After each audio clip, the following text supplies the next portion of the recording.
안녕하세요, 팔구브로스입니다. 2024 부산 모빌리티 쇼가 한창인 가운데 BMW와 미니를 제외한 모든 수입 제조사들은 거의 참가를 하지 않았지만 그래도 한국 제조사인 현대자동차는 캐스퍼 일렉트릭을 월드 프리미어로 공개했고, 기아자동차는 PV 시리즈와 기아 EV3를 프리미어로 공개하며 많은 볼거리들을 만들고 있습니다. 그리고 현대자동차와는 별개로 N브랜드는 아이오닉 5N을 필두로 시승 체험인 택시타임도 진행하고 있고, 또 현대자동차에서 힘주고 있는 프리미엄 브랜드 제네시스는 거의 행사의 주인공답게 제네시스 X 그란 레이서 컨셉카와 대형 전동화 SUV인 네오룬, 그리고 베이징 모터쇼에서 공개했던 G80 일렉트리파이드 페이스리프트 모델까지 공개를 하며 부산 모빌리티 쇼를 밝히고 있죠. 그러나 현재 부산 모빌리티 쇼에서 가장 회자가 되고 있는 브랜드들은 정작 따로 있었는데, 그 첫 번째는 바로 손가락 사태로 엄청난 이미지 손실을 겪고 있는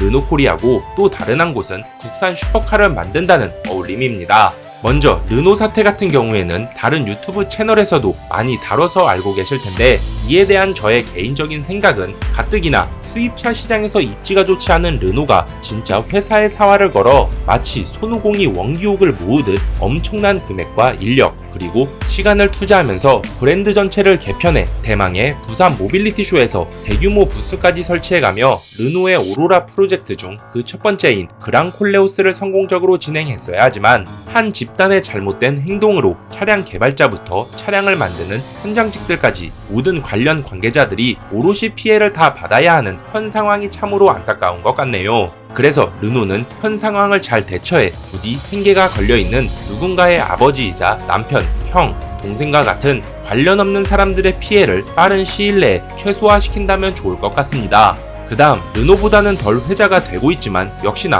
화제의 중심에 있는 어울림 모터스는 부산 모빌리티 쇼에서 크레지티 24라는 어울림의 신차 4기통 수제작 스포츠카를 발표했는데, 먼저 외관만 보자면 나름 멋져 보이긴 하지만 실제 전시된 차량은 제조사 측에서 말했던 풀카본이 아닌 풀카본 랩핑이었고, 이 외에도 방문객들 말에 따르면 실내 마감 품질이나 계기판들이 알리나 테무에서 구입했을 법한 장치 같아 보인다며 절대 1억이 넘는 수제 스포츠카처럼 보이지 않는다고 했죠. 또한 엔진 역시도 소나타 N9 2.5 엔진이기 때문에 제조사에서 언급했던 제로백 2초대의 500마력이라는 출력을 보여줄 것 같진 않으며, 설령 엔진의 힘을 어찌저찌 끌어올린다고 해도 변속기가 버틸 것 같지 않다는 등 여러 말들이 많다고 합니다. 물론 전시된 차량은 행사 일정에 맞게 부랴부랴 만들었기 때문에 정식으로 출고되는 차량이 아니다 보니 확실히 차량 완성도나 스펙 등은 진짜 차량이 출시될 때 그 상태를 보고 판단해도 늦지는 않을 것 같네요.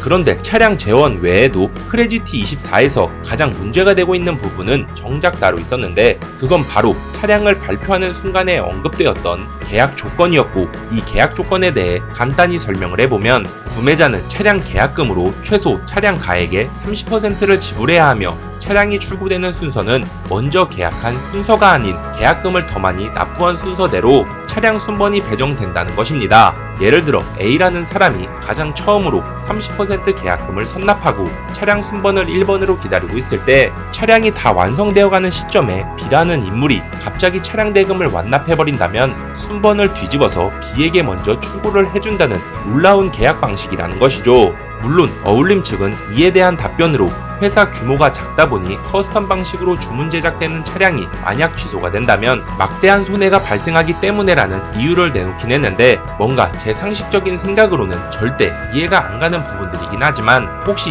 이 부분 관련해서 소비자 및 계약 관련 법들이 위배되지는 않는지 만약 아시는 분들이 계시다면 댓글을 달아주시면 감사하겠습니다.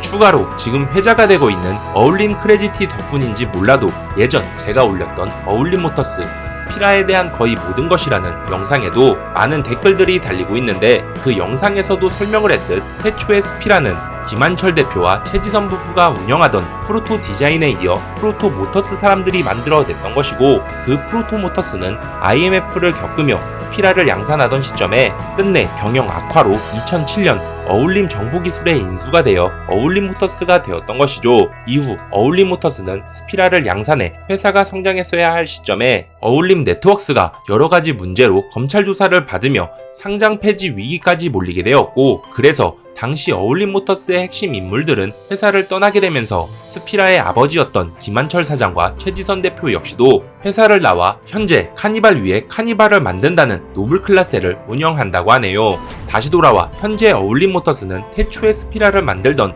프로토모터스와는 전혀 관련 없는 다른 회사라고 생각하는 것이 맞을 것 같은데, 이 외에도 어울림모터스는 공식 인스타그램 계정 문제와 우라칸과 서킷에서 대결을 펼친다는 입장 등 여러 면에서 이슈가 되고 있고, 또 실시간으로 계약 조건을 다시 수정해서 올리는 등 앞으로의 행보가 어떻게 이어질지 많은 사람들이 감을 잡지 못하고 있죠. 그저 자동차를 좋아하는 대한민국의 한 사람으로서 앞으로 출고될 어울림모터스의 차량들이 부디 안전에 문제없이 멋진 차로 출고되어 계약한 사람들에게만큼은 후회 없을 만한 좋은 자동차로 만들어졌으면 좋겠다는 개인적인 바람일 뿐입니다.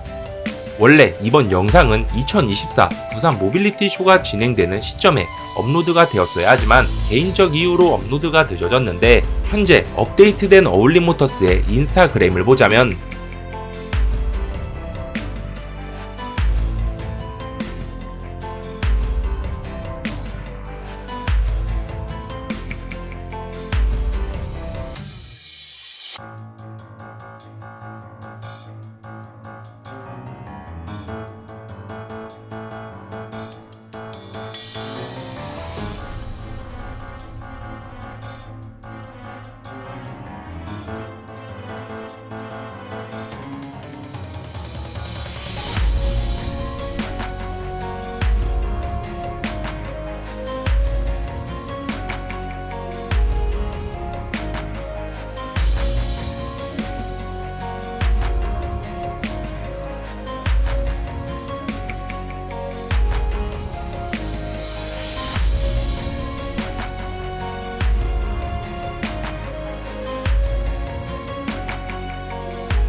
차량 계약 조건도 바뀌고, 과거 인스타그램에서 차단되었던 사람들도 현재는 어느 정도 해제가 되어 나름 긍정적인 모습으로 바뀌고 있는 것 같습니다. 심지어 가장 최근 게시글에는 2025년 출고분이 모두 계약되었다고도 하네요.